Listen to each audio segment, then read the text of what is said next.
Welcome back. More news of the day for all you fine people for your Monday, July the 17th. Oliver Wahlstrom signs a one-year extension with the New York Islanders, $874,125 for him. The goal-scoring ability is there. This contract is very affordable for the Islanders. Could end up being a huge bargain if A, Wahlstrom can stay healthy, and B, if that goal-scoring really realizes its potential. Again, he can absolutely do it. I've got my fingers crossed that he does. We'll see how things go for him and the Islanders, who I will see, and I will come back to that. So yeah, Wahlstrom, 1 year, $874,000. I don't think anybody's gonna have a problem with that contract. Also, Fitzgerald re-signs with the Florida Panthers, 1 year, $775,000. I'm expecting that to be a two-way contract. I haven't seen that reported yet, but it probably is. However, Fitzgerald could get some games early in the season with both Ekblad and Montour on the shelf to start the year for the Florida Panthers. So Florida's going to be an interesting team to watch.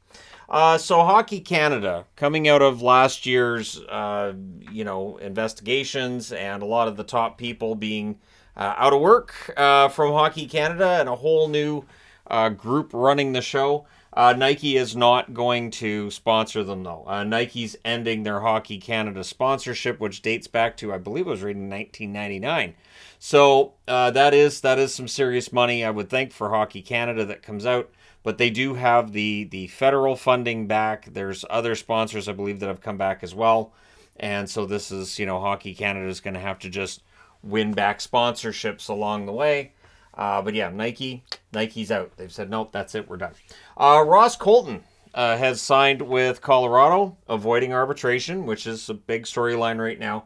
4-year deal, $4 million per season for Colton. It is a pricey contract, not going to lie. However, Tampa Bay fans have been telling me for especially the last 6 months to a year, hey, Colton's got a lot of upside. Don't be surprised when he becomes a scorer. And I've seen the work ethic, and now Colorado definitely agrees that he's going to be a top guy. He's been very efficient, so he's been very good at the scoring per 60 minutes, and these are the players you're looking for when you look at the stats, right? Where you say, if this guy gets more ice time, he's going to score a lot more, and that's been the projection with Colton. So now he may get that opportunity to play more minutes in Colorado, and that contract could look great a year from now. It could look questionable a year from now.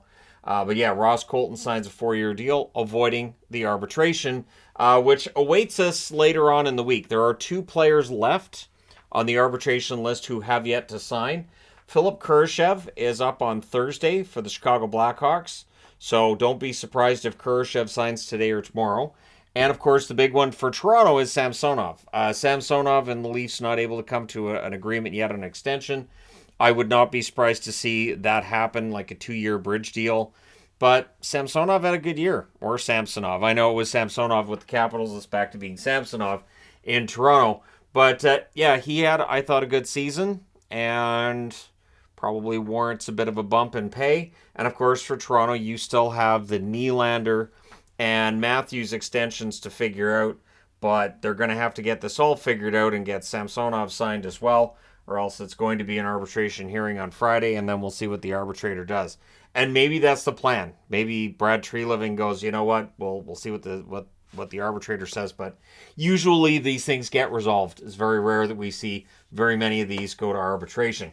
So Hockey Night in Canada, there was a rumor out there that Hockey Night in Canada was going to be a completely new crew this year, and that the only person coming back would be Elliot Friedman. It would appear that rumor was not correct.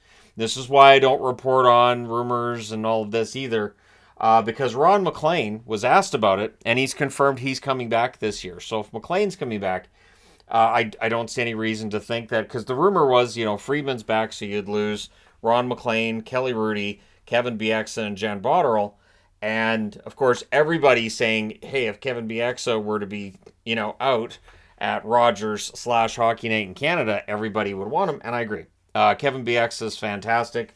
But yeah, so it would appear that rumor likely not 100% accurate. I'm saying 100% because it's quite possible we do see a change with Hockey Night in Canada. Maybe we see a change in the presentation. But at this point, it looks like, if McLean's going to be back, if Friedman's going to be back, I don't see any reason why they would get rid of Botterill. And one thing I've noticed with Rogers, they do tend to cycle through players, and I think it's contracts. I think once they've had a former player on there for a few years, and of course their pay is going to keep going up. Well, you just get rid of, Kiprios, McLean, whoever else, you just bring somebody else in. And so I think it's a way of keeping costs down. So I would not be surprised to see players change, or former players change, that are on the panel. But again, we'll find out soon enough. Hockey Night in Canada is not that far away. It's what, late September we'd start seeing Hockey Night in Canada discussions. So the Vancouver Canucks made single game tickets available today. I want to say first off, games are expensive. The rivalry nights, for me, absolutely not worth it. I was looking at some of those tickets. Like, I wanted to go to the Flyers game. The Flyers are coming to town December 28th, right? There's only, I think, 4 games that night. And I was like, I wouldn't mind going to the Florida game or Philadelphia game. Expecting Philadelphia will probably be pretty bad. Vancouver might be in the mix for the playoffs, might be bad as well. I thought, well, that shouldn't be too expensive. I know it's Philadelphia's only trip to Vancouver, but it shouldn't be that pricey. Yeah, no, it's pricey. So I didn't buy tickets to that game. So I did get tickets for the November 15th game against the New York Islanders. I've seen the New York Islanders before. That's a Wednesday. There's 4 games on in the NHL that night. And then there was nothing that I was able to figure out until March the 25th. On a Monday, it's the Kings that'll be in town. There's 2 games that night. And then March 31st on a Sunday, it's the only game on in the NHL. And it's a matinee game. So it starts at 12:30 Pacific.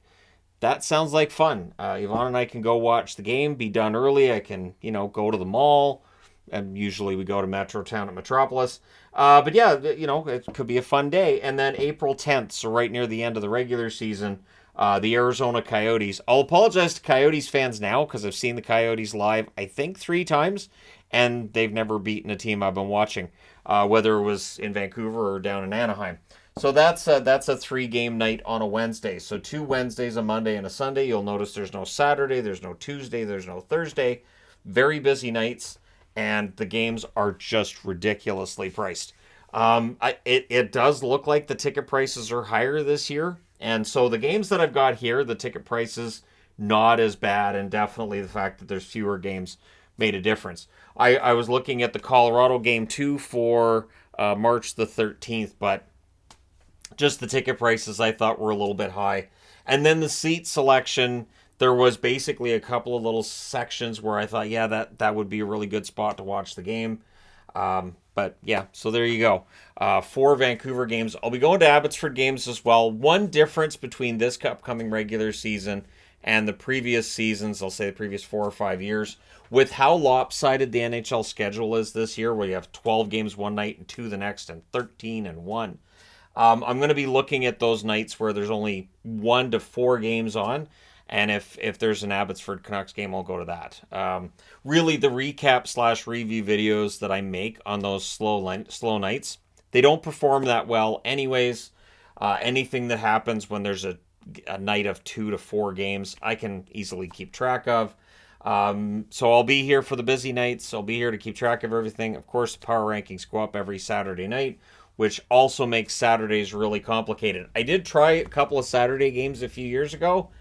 It just makes my entire night a nightmare. It's like 2:30 in the morning before I'm in bed because of the power rankings, the recap, and just driving time from Vancouver back to the house here. So there you go. My NHL season is basically spoken for now, unless we take a trip and watch a game in Las Vegas or watch a game in California at some point before the All-Star break or something. But again, that's a long ways out. And we've got a trip in August to get through first. But there you go. Those are the games I'm going to be at. Because I always get that question of which games are you going to? So there you go.